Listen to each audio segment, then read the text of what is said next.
இறைவனின் துணையோடும் தயவோடும் நம் மனவிரு மீதும் சாந்தியும் சமாதானம் நிலவட்டுமாக. இதை சொன்ன உடனே நம்மளுடைய இந்து மத சகோதரர்லாம் தொப்பி போட்டவங்களுக்கெல்லாம் ஒரு சால்ராடிக்கன்னு சொல்லிடுவாங்க. இது உண்மை. ஏன் சொல்ல வரோம்னா, இங்க இந்த நிகழ்ச்சிக்கு வந்திருக்கவங்க யாராவது அங்கங்க அக்கம் பக்கத்தில் திரும்பிட்டு இருந்தாவோ, இல்லை மாற்று மத சகோதரன் சொல்லக்கூடிய இந்து மதமோ ஒரு கிறிஸ்துவ மதத்தை சார்ந்தவங்களோ தயவு செஞ்சு நான் பேசுறது மட்டும் உன்னிப்பா கவனிச்சுட்டே இருங்க. ஏன்னா நான் வந்து ஒரு கேள்வி கேட்டு உடனே உட்கார்றதுக்கு நான் வரல. அதை மட்டும் பாத்துங்க. மாமா, உங்களுக்கு தெரியும், இந்த டிசம்பர் 6 இஸ்லாமியருக்கும் இந்து மதத்துக்கும் ஒரு காழ்ப்புணர்ச்சியை உண்டாக்கக்கூடிய ஒரே நிகழ்ச்சி, ஒரு செய்தி இந்த டிசம்பர் 6. ஏன் இந்த டிசம்பர் 6 வந்து நம்மளுடைய இஸ்லாமிய சகோதரருக்கும் இந்து மத சகோதரருக்கும் ஒரு காழ்ப்புணர்ச்சியை, ஒரு வெறுப்பை காமிக்கக்கூடிய ஒரு செய்தினா, அயோத்தியில சர்ச்சைக்குரிய இடத்துன்னு சொல்றாங்க மசூதி இருந்ததாக, பாபர் மசூதி. அதில் ராமர் பிறந்ததாக சொல்லக்கூடிய அதே இடம் அயோத்தின்னு சொல்றாங்க. இந்த இடத்தில் பாபர் மசூதி இருந்ததாக கூறப்பட்டு அதை இடிச்சதாக சொல்லி நீங்க டிசம்பர் 6க்கு ஆர்ப்பாட்டம் பண்ணிக்கிட்டு இருக்கோம். அதே இடத்துல ராமர் இருக்கிறார், அதில்தான் பிறந்தார், அது ஒரு இந்து மதத்துக்கு தான் பாத்தியப்பட்டது, அதை எங்களிடம் கொடுக்க வேண்டும் என்று சண்டை போட்டுட்டு இருக்கோம் இந்து மதத்தை சார்ந்தவர்கள், நான் அல்ல. அப்படி இருக்கும்போது அந்த இடத்துல ராமர் பிறந்தாரா அல்லது பாபர் இருந்தாரா எனக்கு தெரியாது. ஏன்னா எனக்கு வயசும் கிடையாது. எனக்கு 27 வயசு தான் ஆச்சு. அதை நான் படிக்கவும் இல்லை. அப்படி இருக்கும்போது 2006 காஷ்மீருக்கு அடுத்ததாக கூறக்கூடிய ஒரு விசமிகள் நெல்லை மாவட்டத்தில் குட்டி காஷ்மீர் மேலப்பாளையம் தீவிரவாதிகள் பதுங்கி இருக்காங்களாம். அதை சொல்றாங்க, கேட்டுக்க. அந்த இடத்துல காவி துண்டை கட்டிக்கிட்டு இதே தௌஹீத் ஜமாத் நடத்தக்கூடிய நிகழ்ச்சியில மேடையில ஏறி போன. எதுக்காக போன? ராமர் கோயிலை கட்டித்தாங்கன்னு போல, பாபர் மசூதியை கட்டிக்கிங்கன்னு போல. நியாய தீர்ப்பு என்ன? அதையும் நான் சொல்றோம்மா, இஸ்லாமியர்கள் இந்து மதத்தை சார்ந்தவங்க நல்லா கேட்டுக்குங்க, இவங்களுடைய குணாதிசயங்கள் என்னன்னு பாத்துக்க. மாமா, இஸ்லாமியர்கள் என்ன சொல்றாங்க? இந்த வழக்கு நிலுவையில் உள்ளது கோர்ட்ல இருக்கு. இந்த கோர்ட் தீர்ப்பு எதுவானாலும் சரி, நல்லா கேட்டுக்கங்கயா, பொட்டு வச்சுக்கிட்டு கிறிஸ்துவ மதத்தை சார்ந்தவங்களை எல்லாரும் கேட்டுங்க. தீர்ப்பு எதுவானாலும் சரி, அந்த தீர்ப்புக்கு நாங்கள் கட்டுப்படுவோம் என்று சொன்னாங்க. யாரு? இஸ்லாமியர்கள். அதே இந்து மதத்தை சார்ந்தவங்க என்ன சொன்னாங்க தெரியுமா? இந்த பிஜேபி சேர்ந்த அத்வானி சொல்லிட்டு இருக்காரு, அவரு கோர்ட் இதுல தலையிட கூடாது, தீர்ப்பு நாங்கள் எதுவானாலும் கட்டுப்பட மாட்டோம். இவர் எங்க இருக்காரு? இந்தியாவில் இருக்காரு. இந்தியாவில் இறையாண்மை கட்டுப்பட்டு இந்திய அரசியல் சட்டத்துக்கு கட்டுப்பட்டு தான் நம்ம இருக்கோம். நீங்க தீர்ப்பு கட்டுப்படும் போது நாங்க என்ன தீர்ப்பு கட்டுப்படக்கூடாது? இது யாராவது இந்து மதத்தை சார்ந்தவங்க யாராவது கேட்டீங்களா? கேட்க மாட்டாங்க. ஏன்னா நமக்கு தான் கிடையாது. கலைஞர் சொன்னாரு, இந்த சேது சம திட்டத்தில் ராமர் எந்த கல்லூரியில் படிச்சேன்னு சொன்னாரு. அதை யாராவது ஏத்துக்கிட்டு இன்னைக்கு கலைஞர் யாரும் ஏத்து பேசணுமா? பேச மாட்டோம். ஏன்னா நான் இந்து மதத்தை சார்ந்தவங்களாமா, அதை சொல்றேன். அப்படி இருக்கும்போது இந்த ஒரு நிகழ்ச்சி தௌஹீத் ஜமாத், தௌஹீத்னா என்னன்னு தெரிய வேண்டிய அவசியம் இல்லை. ஏகத்துவம், நாங்க ஓரிரை கொள்கையை நாங்க இந்த நாட்டில் ஏத்துக்கிட்டு இருக்கோம்.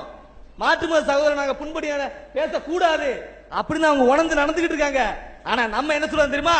இதே டிசம்பர் 6க்கு மட்டுமில்லாம நீங்க ஒரு 10 பேர் சேர்ந்துட்டு ஒரு இடத்துல நின்னா போதும், நாங்க பைக்ல போயிட்டு இருப்போம், பாத்தியா தாடி குறிப்புகள் தீவிரவாதத்தை ஆரம்பிச்சிருக்கா பாத்தியா அப்படின்னு சொல்லிட்டு போறாங்க. ஏன் இந்த நிகழ்ச்சி நடக்கல? இந்த நிகழ்ச்சி நோக்கி வேணாமா? எங்கள் மீது குற்றச்சாட்டுகள் இருக்குமானால், ஆட்சேபனைகள் இருக்குமானால் அதை எங்களோட துணித்து சொல்லுங்க. உண்மைதானமா? நம்மளாம் இறையச்சைவாதியமா? இறைவனோட ஜட்ஜ்மெண்ட் டேக்கு மட்டும் பயப்படக்கூடிய ஆளு, கியாமத் நாள் மறுமை நாளுக்கு பயந்து மட்டும்தான் இருக்கக்கூடிய இஸ்லாமியர்கள். அதுக்காக இந்து மதத்துக்கு கிடையாதுன்னு சொல்ல வரல, இந்து மதத்துக்கு உண்டு. இந்து மதம்னா நீங்க வச்சுக்கிட்டது. கடவுள் தீர்ப்பு, நடு தீர்ப்பு, அங்க யார் ரெக்கமெண்டேஷன் கிடையாது. ஜட்ஜ்மெண்ட் நீங்க 11 இப்ப நீங்க இருக்கீங்களா, இதே மாதிரிதான் கடவுள் இருப்பாரு. நீங்க ஒரு கேள்வி மட்டும் தான் கேட்க, நீங்க ஆணை போடுறோம், நாங்க அதை மட்டும் தான் கேட்டு இருக்கணும். இது மாதிரி தான் அவரு. அப்படி இருக்கும்போது இந்த டிசம்பர் 6க்கு இந்த இஸ்லாமியர்களுடைய மனவேதனையை ஃபுல்லா ஆக்கி 16 வருடமாக இந்த இடத்தை எங்கிட்ட கொடுத்துருங்க, இந்த இடம் எங்களுக்கு பாத்தியப்பட்டது. மாமா, அது தீர்ப்பு எதுவாக எனக்கு தெரியாது. கடவுள் தீர்ப்பு, கடவுள் சாட்சியாக அது யாருக்கு உரியதோ அதை அவரோட ஒப்படைங்கள். அது எந்த தீர்ப்பானாலும் சரி நாங்க கட்டுப்படுவோம் என்று நீங்க சொல்லிட்டு இருக்கீங்க. அப்படி இருக்கும்போது இந்த டிசம்பர் 6 மையமாக வைத்து இந்த சர்ச்சைக்குரிய இடத்தை ராமர் இருக்கிறாரா பாபர் இருக்கிறாரா அதை பத்தி எனக்கு கவலை இல்லாமா. ஏன்னா நீங்களும் நானும் சந்தோஷமா வாழணும், நீங்களும் நானும் நம்ம சகோதரத்துவமா வாழணும். நாளைக்கு கடவுள் கேட்கக்கூடிய தீர்ப்புக்கு சகோதரனாக நீ மாற்றுமத சகோதரன் நீ அரவணைத்து பேசினாயா, மனதாலோ உடலாலோ பாதிக்கப்பட்டவன் மன்னிக்காதவரை அல்லாஹ் அவனை மன்னிக்க மாட்டான் என்று உங்களுடைய கட்சி சொல்கிறது. அதுபோல இந்த இடம் விட்டு கொடுத்துருவோம்னு நான் சொல்றேன். நீங்க அதுக்கு விட்டு கொடுக்கிறதுக்கு கியாமத் நாளுக்கு பயந்தே சொல்லுங்கம்மா. நீங்க முதலே சொல்லிட்டீங்க, ஒரு நாளும் தீவிரவாதத்தை கியாமத் நாளுக்கு பயந்து சொல்றோம். இஸ்லாமியர்கள் உண்மையான இஸ்லாமியர்கள் கியாமத் நாளுக்கு பயந்து சொல்றோம். நாங்க தீவிரவாதத்தை ஒருபோதும் ஆதரிக்கல. மறுநாள் பேப்பர்ல நம்ம கட்டி தான் வந்துச்சு. அதான் உண்மைமா. இறைவன் சாட்சியாக இந்த அயோத்தியில இருக்கக்கூடிய சர்ச்சைக்குரிய இடத்துல உங்களுக்கு வேண்டாம் எங்களுக்கு வேண்டாம், அதை அப்படியே ஒப்படைச்சிருவோம். நம்ம ரெண்டு சகோதரத்துவ வாழறதுக்கு நாங்கள் முயற்சி நாங்கள் ஐயா தர்மயுக வழிபுற சார்பாக நாங்கள் எடுத்தால் மனமுகந்து அது வருவீங்களா வரமாட்டீங்களாங்கிற மட்டும்தான் கேள்வி. ஏதாவது கோவப்பட்டு பேசுனா மன்னிச்சிருக்கோமா. ஒரு நல்ல கருத்துக்கள்லாம் அவர் வச்சுட்டு போயிருக்கிறாரு. ஆனா அது ராமர் பிறந்த இடம், அந்த இடத்துல ஒரு கோயில் இருந்தது, அது பாபருங்கிற மன்னர் இடிச்சாரு, இடிச்சிட்டு அந்த இடத்துல கோயிலை கட்டினாரு, அதனால எங்களுக்கு அதை திருப்பி தாங்க அப்படிங்கிற மாதிரி ஒரு வாதத்தை வைக்கிறாங்க. முஸ்லீம்கள் என்ன சொல்றோம் கேட்டா, கிடையாது அது கோயில்லாம் கிடையாது, அது துவக்க காலத்திலிருந்து அது பள்ளிவாசல் தான் அப்படின்னு சொல்றோம். இப்ப இதுல உள்ள எது நியாயம்னு அவங்க தெரியலன்னு சொல்லியிருக்கிறாங்க. ஆனா கொஞ்சம் படிச்சீங்கன்னா, கொஞ்சம் ஆய்வு பண்ணீங்கன்னு சொன்னா அதனுடைய உண்மை என்னன்னு உங்களுக்கே தெரிஞ்சு போயிடும். எப்படி தெரியும்? இந்த பாபர் மசூதியை பொறுத்த வரைக்கும் பாபர் அதை இடிச்சிட்டு கோயில் இருந்தது, கோயிலை இடிச்சிட்டு நெஞ்சாரு பள்ளிவாசல கட்டினார்னு தான் ஒரு வாதத்தை வைக்கிறாங்க. பாபர் நிஜமாக இடித்திருப்பாரையானார். நாங்க இப்ப சொல்றோம், பாபர் இந்துக்களுக்கு அந்த ஊர்ல ஒரு கோயில் இருந்து அந்த கோயிலை பாபர் இடிச்சிட்டு அந்த இடத்துல பள்ளிவாசல் கட்டியிருப்பாரையானால் கண்டிப்பா அதை நாங்க வச்சுக்கிற கூடாது. எங்க மார்க்க சட்டத்தில் அனுமதி கிடையாது. இன்னொருத்தங்களுடைய பொருளை அபகரித்து அதுல போய் வழிபாடு நடத்தினா அது வழிபாடு செல்லாது. உங்க இடத்த நான் திருட்டிட்டு அதுல நான் தர்மம் செஞ்சா செல்லுமா? செல்லாது. எங்க மார்க்கமே அதை அனுமதிக்காது.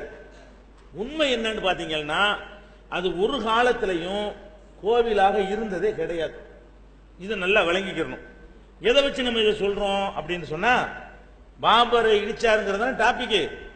பாபர் இடிக்கவே இல்லை என்பதற்கு நிறைய சான்றுகளை அரசாங்கத்தினுடைய ஆவணங்கள் இருந்து நான் உங்களுக்கு எடுத்து காட்ட முடியும். ஃபர்ஸ்ட் ஆதாரம் என்னன்னு கேட்டா, பாபர் அவருடைய மகன் ஹுமாயூனுக்கு ஒரு அறிவுரை சொல்றார். அதுக்கு பேர் பாபர் நாம உயில். பாபர் பாரசீக மொழியில அவருடைய மகன் ஹுமாயூனுக்காக வேண்டி ஒரு அறிவுரை சொல்றார். அது நிறைய போதனைகள் அதுல வரும். அந்த அறிவுரையில ஒரு அறிவுரை என்னன்னு கேட்டா, மகனே நீ இந்துக்கள் பெரும்பான்மையாக இருக்கக்கூடிய ஒரு நாட்டை ஆளப்போகிறாய் எனக்கு பிறகு. அந்த காலத்துல வாரிசு முறை தானே, அப்ப எனக்கு பிறகு பிள்ளைதான். அப்ப எனக்கு பிறகு இந்த நாட்டை நீ ஆளப்போகிறாய். இந்த நாட்டில் இந்து மக்கள் பெரும்பான்மையாக இருக்கிறார்கள். அவங்க மனம் புண்பொன்படி நீ நடந்தால் உன்னால் ஆள முடியாது. அதனால நீ என்ன செய்யணும்னு கேட்டா, பசுமாடுகளை பலியிடுவதை அதை உணவாக உட்கொள்வதை நீ நிறுத்திக்கொள்.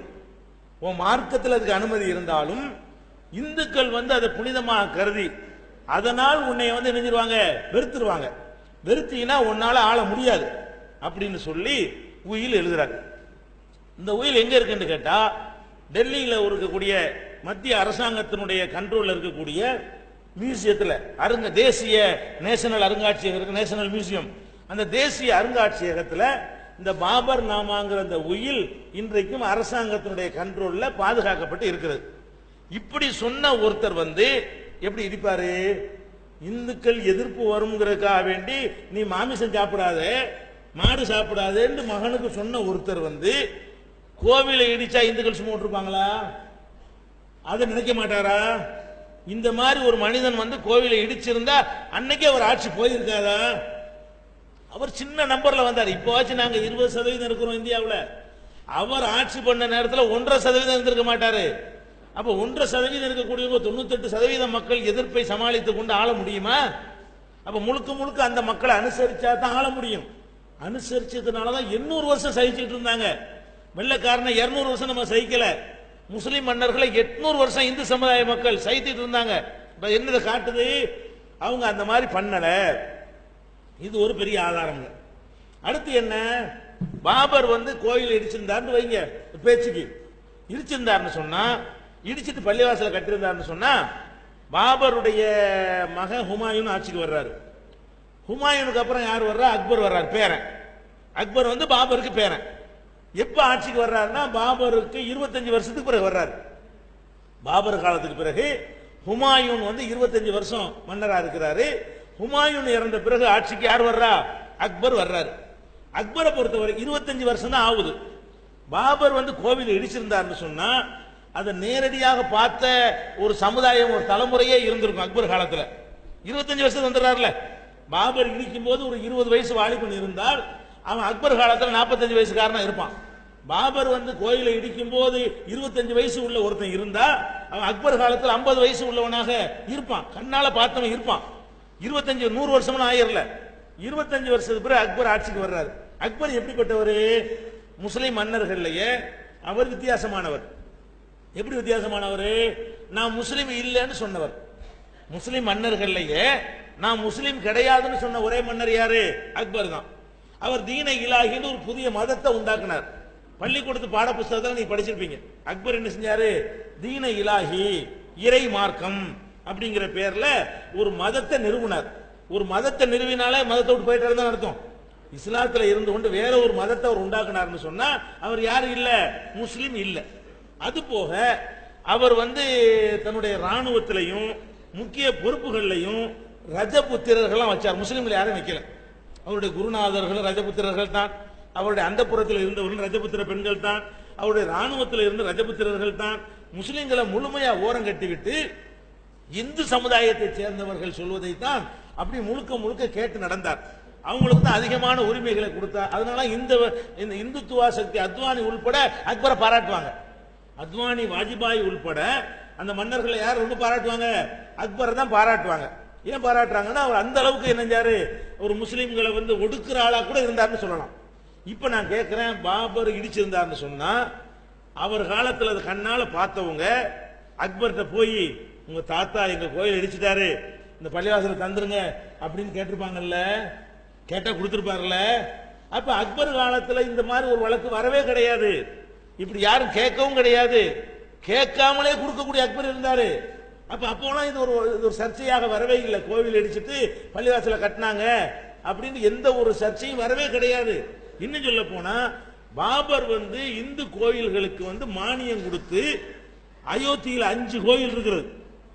5 கோயில்களுக்கு பாபர் வந்து அரசாங்கத்துக்கு மானியம் கொடுக்கிறார். செப்பு பட்டயத்துல, செப்பு பட்டயத்துல பட்டா கொடுக்குறாங்கல்ல இந்த காலத்துல பேப்பர்ல, அப்படி பதிலா அந்த காலத்துல செம்புல பட்டை மாதிரி தயாரிச்சு அதுல கல்வெட்டு மாதிரி வெட்டி அதுதான் ரெக்கார்டா கொடுப்பாங்க. செப்பு பட்டயம்னு பேரு. இந்த செப்பு பட்டயத்தை கோவில்ல பாதுகாத்து வச்சிருக்காங்க, மக்கள் எல்லாம் பாக்குற மாதிரி.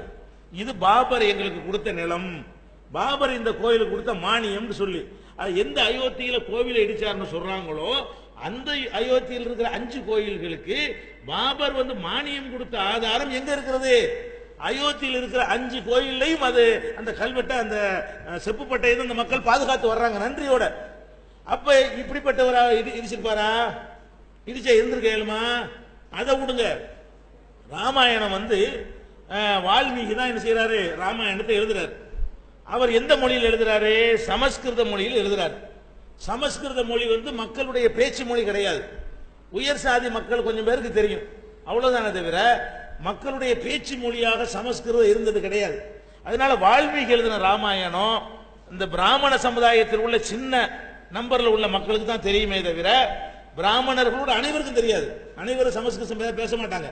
ரொம்ப சின்ன பிராமணர்கள்லயும் ரொம்ப மைக்ரோ பாயிண்ட் மக்களுக்கு தான் என்ன தெரியும்? சமஸ்கிருதம் தெரியும். அவங்களுக்கு தான் ராமாயணமும் தெரியும். மக்களால் ராமரை பற்றி அறிந்து கொள்வதற்கான நூலாக வால்மீகி ராமாயணம் இருக்கவில்லை. ராமரை பத்தி எப்ப அறிய ஆரம்பிக்கிறாங்க தெரியுமா? துளசிதாசர் ஒருத்தர் வர்றாரு. அவர் தான் சமஸ்கிருதத்தில் இருந்த ராமாயணத்தை இந்திக்கு மொழிபெயர்க்கிறார். வால்மீகி தான் ராமாயணத்தை ஃபர்ஸ்ட் எழுதுறாரு சமஸ்கிருதத்தில். அது மக்களுடைய பேச்சு மொழி இல்லாதனால யாருக்குமே சென்று அடையல. ராமர்னா யாருன்னு யாருக்கும் தெரியாத போகலாம். வால்மீகி ராமாயணத்தை பார்த்துவிட்டு ராமர்னு ஒருத்தர் இருந்தாரு என்கிற மாதிரியான ஒரு ஆதாரமுமே கிடையாதுங்க. அப்புறம் துளசிதாசர் என்ன பண்றாருன்னு கேட்டா இந்த ராமாயணத்தை வந்து சமஸ்கிருதத்தில் இருந்து இந்திக்கு மொழிபெயர்க்கிறார். அதுக்கப்புறம் கம்பர் தமிழுக்கு கொண்டு வர்றாரு. அதுக்கு பிந்தின காலத்துல. அப்ப இந்த ராமாயணத்தை சமஸ்கிருதத்திலிருந்து இந்திக்கு வந்த பிறகுதான் ஓ ராமர்னு ஒருத்தர் இருக்கிறார், ஒரு அவதாரம், வைணவ பெருமாளுடைய ஒரு அவதாரமாக அவர் இருக்கிறார் என்கிற நம்பிக்கை இந்து மக்களுக்கு வருது. இந்த துளசிதாசர் காலம் என்ன தெரியுமா? அது முக்கியமான பாயிண்ட். துளசிதாசருக்கு பிறகுதான் ராமரை பத்தி மக்கள் அறிகிறாங்க, இந்திய மக்கள். துளசிதாசருக்கு முன்னாடி ராமரை பத்தி யாருக்கும் தெரியாது. வால்மீகி எழுதின ராமாயணம் யாருக்கும் சென்றடையவில்லை. அந்த காலத்துல பிரசுகள் பத்திரிகைகள் எல்லாம் கிடையாது, ஆளுக்கு ஒரு காப்பி வச்சுக்கிறதுக்கு. அது எழுதி வச்சு அருங்காட்சியகத்தில் உட்கார்ந்துட்டு இருக்கும், அவ்வளவுதான். அப்ப துளசிதாசர் காலம் என்ன தெரியுமா? பாபருடைய காலம். பாபரும் துளசிதாசரும் ஒரு காலத்தில் உள்ளவங்க. இப்ப நான் கேட்கிறேன், ராமரை பத்தின மெசேஜ் அப்பதான் வருதுங்கும் போது ராமருக்கு இப்படி கோயில் கட்டியிருப்பாங்க? துளசிதாசர் ராமாயணம் வந்து அதை மக்கள்லாம் அறிந்து அதுக்கு பல நூறு ஆண்டுகளுக்கு பிறகுதான் ஓ ராமர்னா ஒரு முக்கியமான ஒரு ஆளு, நம்ம வழிபடணும் என்கிற எண்ணமே மக்களுக்கு வருதுன்னா, ராமரை பத்தி பேச்சே இப்பதான் வருது. எப்ப வருது? பாபர் காலத்துல. அப்ப இப்படி கோயில் கட்டிருப்பாங்க? ஒரு ஆளை கோயில் கட்டுறதா இருந்தா அவரை பத்தி ஒரு தெய்வம்னு நம்பின பிறகுதானே கட்டுவாங்க. தெய்வம்னு நம்ம முந்தைய கட்டிடுவாங்களா? அப்ப துளசிதாசரும் பாபரும் ஒரே காலத்துல வாழ்றாங்க. அவருடைய ராமாயணத்துக்கு பிறகுதான் ராமரை பற்றி இந்திய மக்கள் அறிந்து கொள்கிறார்கள். அப்ப என்ன வழங்குது? இவர் காலத்துல கோயில் அங்க இருக்கல, இந்த பள்ளிவாசல் இருந்த இடத்திலோ அல்லது அயோத்தி முழுவதுமோ வேற கோயில்கள் இருந்தனவே தவிர ராமருக்கு கோவில் கிடையாது. அவ்வளவு வேணாம். நம்ம நாட்டில் பெரிய அறிஞராகவும் நம்ம ஜனாதிபதிகளே பெரிய அறிவாளி யாருன்னு கேட்டா டாக்டர் ராதாகிருஷ்ணன் தான். அதனால ஆசிரியர் தினமாக்குறாங்க. அபுல் கலாம் அணு ஆயுதத்தை படிச்சிருக்க அவர் உண்டாக்கி இருக்கலாம். பெரிய அறிவாளி நம்ம நாட்டில் இருந்த ஜனாதிபதிகள்லயே பெரிய ஜீனியஸ், பெரிய சிந்தனையாளர், பெரிய அறிவாளி யாருன்னு கேட்டா சர்வப்பள்ளி ராதாகிருஷ்ணன். தலைப்ப கட்டிருப்பார்ல டாக்டர் ராதாகிருஷ்ணன், குடியரசுத் தலைவராக இருந்தார் இல்லையா, அவர் தான் பெரிய ஜீனியஸ் அறிவாளி. அவருடைய மகன் வந்து சர்வப்பள்ளி கோபால். இந்த ராதாகிருஷ்ணனுடைய மகன் வந்து சர்வப்பள்ளி கோபால். அவர் எழுதுறாரு, ராமரை இந்து மக்கள் கடவுளாக வழிபட்டதும் அவருக்கு கோவில் எழுப்பியதும் 200 ஆண்டுகளுக்கு முன்புதான்.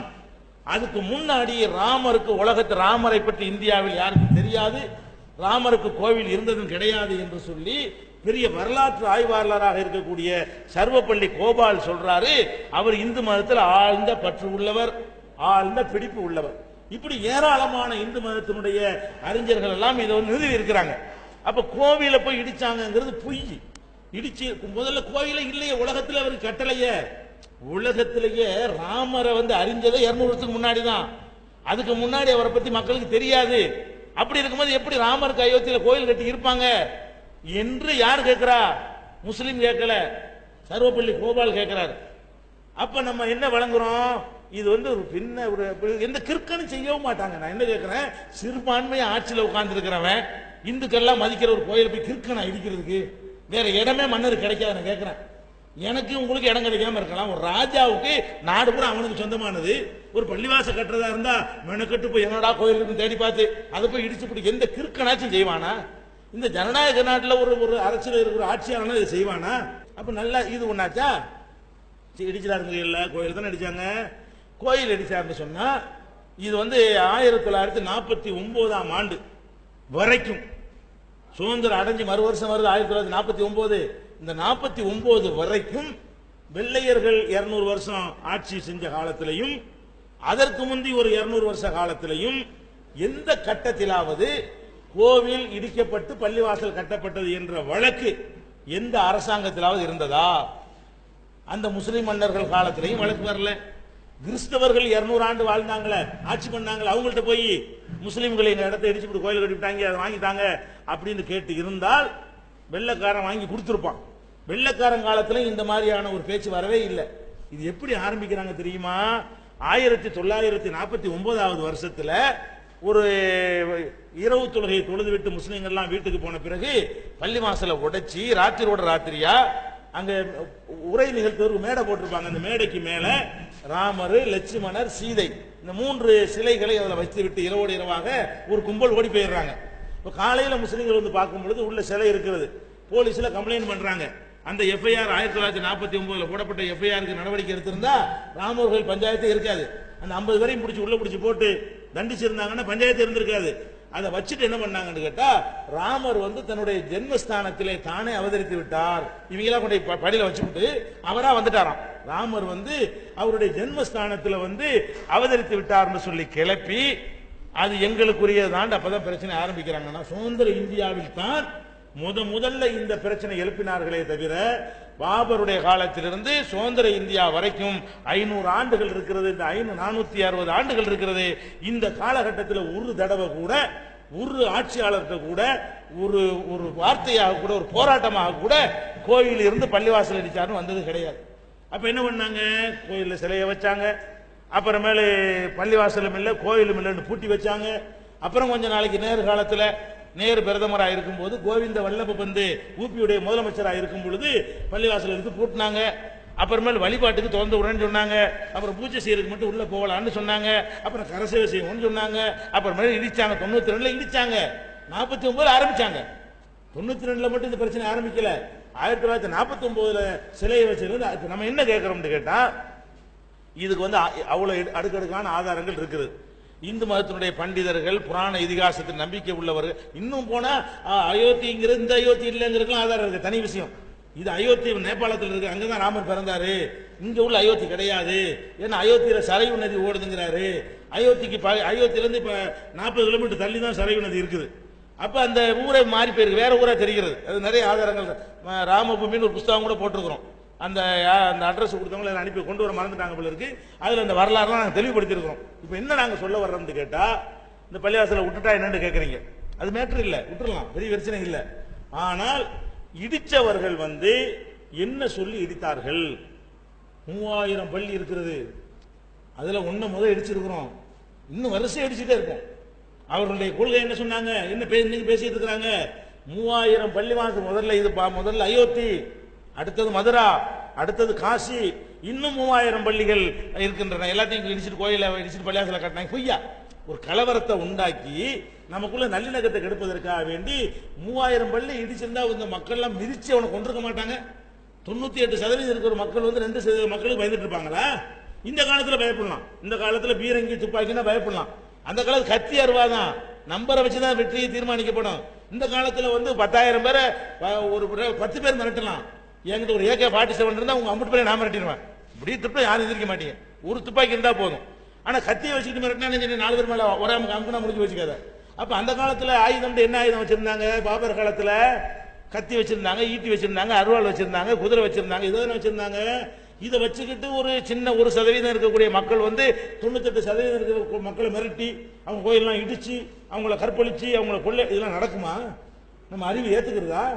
இப்படி நம்ம காலத்தில் நடந்தா ஒத்துக்குறோமா? நீங்க விடுவீங்களா? உங்க ஊர்ல ஒரு கோயில்ல திருவிழாவில் ஏதாவது பிரச்சனை வந்தா 50 பேர் திரண்டு வந்து அடிக்க வந்துடுறீங்க. எங்க பள்ளிவாசல் ஒரு பிரச்சனை 50 பேர் திரண்டு வந்து என்ன ரோட்ல வந்துடுறான். வழிபாட்டு தளத்தில் கையை வச்சா முஸ்லீம் பொறுத்துக்கிற மாட்டேங்கிறான், இந்து பொறுத்துக்கிற மாட்டேங்கிறான், கிறிஸ்தவம் பொறுத்துக்கிற மாட்டேங்கிறான். அப்ப 3000 பள்ளிவாசல் இடிச்சாண்டா எப்படி அது நாட்டில் இருந்திருப்பான்? 800 வருஷம் ஆட்சி பண்ணிருப்பான். அப்ப இவங்க பொய்களை பரப்பி கலவரத்தை தூண்ட நினைக்கிறதுனாலதான் இது பாபர் பள்ளியோட நிக்காது. பாபர் பள்ளியை இவங்க சொன்னபடி நீங்களே வச்சுக்கிறீங்க அப்படின்னு நாங்க சொல்லிவிட்டால் அடுத்து என்ன வரேன்? அடுத்து காசி இருக்கிறது, காசி விஸ்வநாதர் கோயில் இருக்கிறது, அதுக்கு உள்ள கியான்வாபி மஸ்ஜித் இருக்கிறது, அது வந்து விஸ்வநாதர் கோயிலுக்கு சொந்தமானது, அது எங்களுக்கு தரணும். அப்புறம் மதுரா இருக்கிறது, அதுக்கப்புறம் மதுரையில் உள்ள பள்ளிவாசல் வரைக்கும் இருக்கிறது.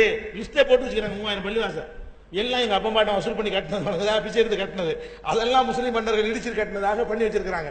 அப்ப அவங்க வம்பு வளர்க்கறதுக்குன்னு வச்சுக்கிட்டு இருக்கும் போதுதான் அந்த ஒன்னுலயே உறுதியா நின்றால்தான் மீதி உள்ளதை காப்பாற்ற முடியும். அதனால இத்தனை வருஷமா அந்த பாபர்லயே ஓடிட்டு இருக்கு வண்டி. இல்லைன்னா ஐயா சொன்ன மாதிரி கொடுத்துருந்தோம்னா இந்த வருஷம் பாபர் மசூதி, அடுத்த வருஷம் அயோத்தி, அடுத்த வருஷம் கடையில் உள்ள 2 பள்ளிவாசல், இப்படியே நாடு பூரா ரத்த கலரி ஆகிக்கிட்டே இருக்கும். ஏன்னா வம்புக்கு செய்யறாங்க. நிஜத்துக்கு செஞ்சால்தான் இப்ப பிரச்சனை தீருங்க. நீங்க அவ்வளவு பள்ளியும் கொடுத்துட்டாலும் அவங்க விட்டுருவாங்க நினைக்கிறீங்களா? இன்னொன்னு உண்டாக்குவாங்க ஏதாச்சும். பள்ளிவாசல் மட்டும் இல்ல, இந்த இதெல்லாம் அந்த வீடுகள்லாம் முஸ்லீம்கள் இருக்கிற வீடு கூட இந்துக்களை விரட்டி விட்டு தான் கட்டிக்கிட்டாங்கன்னு நாளைக்கு சொல்லுவாங்க. கடையனூரில் உள்ள எல்லா வீடுகளும் இந்துக்கள் இருந்த வீடுகள் தான், அதை விரட்டி அடிச்சுட்டு இவங்க பிடிச்சிக்கிட்டாங்க அப்படின்னு அதை சொல்ல மாட்டாங்க. உறுதி சொல்ல இயலுமா? வம்பு வளர்க்கறதுக்காக வேண்டியே வாதம் எடுத்து வைக்கக்கூடியவர்களுக்கு வந்து நம்ம பணியக்கூடாது. அதனாலதான் இந்த பாபர் மசூதி மேட்டரை மட்டும் நீங்க பார்க்க கூடாது. வம்புக்கு செய்யறாங்க, வீணுக்குன்னு செய்யறாங்க, நமக்குள்ள அண்ணன் தம்பியா வாழ்றதை கெடுக்கிறதுக்காக செய்யறாங்க, பொய்கள் மீது தங்களுடைய வாதங்கள் நிறுவுறாங்க. இதுக்கு நம்ம யாரும் பணியக்கூடாது.